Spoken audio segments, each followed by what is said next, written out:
2-3 বছর ধরে চাষ করতেছি। দর্শক, আমি এখন আছি মাগুরা জেলার সারিকা থানার অন্তর্গত শতখালী গ্রামে তানিয়া ভাটায়। দেখতেই পাচ্ছেন ভাটার জমিতে ভাটার মালিক নিজেই ধান লাগানো শুরু করে দিয়েছে।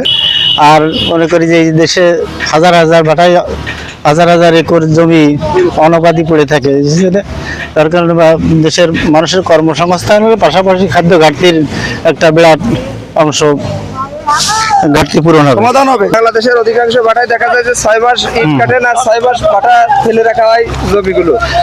এটা কি বলবেন? এটা অনুচিত, এটা ফেলে রাখা ঠিক না। দেশের খাদ্য ঘাটতির জন্য সবার উচিত আছে যে এই সমস্ত ব্রিক ফিল্ডে হাজার হাজার একর জমি চাষের আওতায় 6 মাসের জন্য 3-4 মাস চাষের আওতায়। আমিও চাই সারা বাংলাদেশের সকল ভাটা এই চাষের আওতায় আনুক এবং খাদ্য ঘাটতি পূরণ করবে। খুব ভালো ফলন হয়, তো ব্ল্যাকের মতো ফলন হয়। আল্লাহর রহমতে আমরা 2-3 বছর ধরে করতেছি, আল্লাহর রহমতে খুব ভালো ফলন।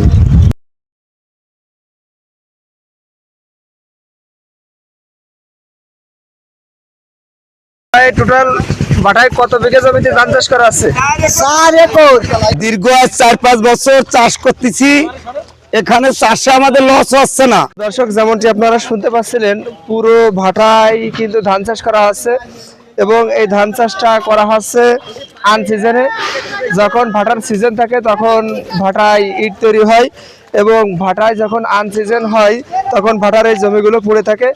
আর তাই পরিপ্রেক্ষিতে ভাটার মালিক একটি সিদ্ধান্ত নেন যে ভাটার 6 মাস জমিগুলো ফেলে রাখা হয়, কিন্তু 3 মাসেই সে একটা ফসল তুলবে। তো সেই মোতাবেক সে ধান চাষ শুরু করতেছে। এতে প্রচুর ফলন এবং লাভবান দুটোই হচ্ছে।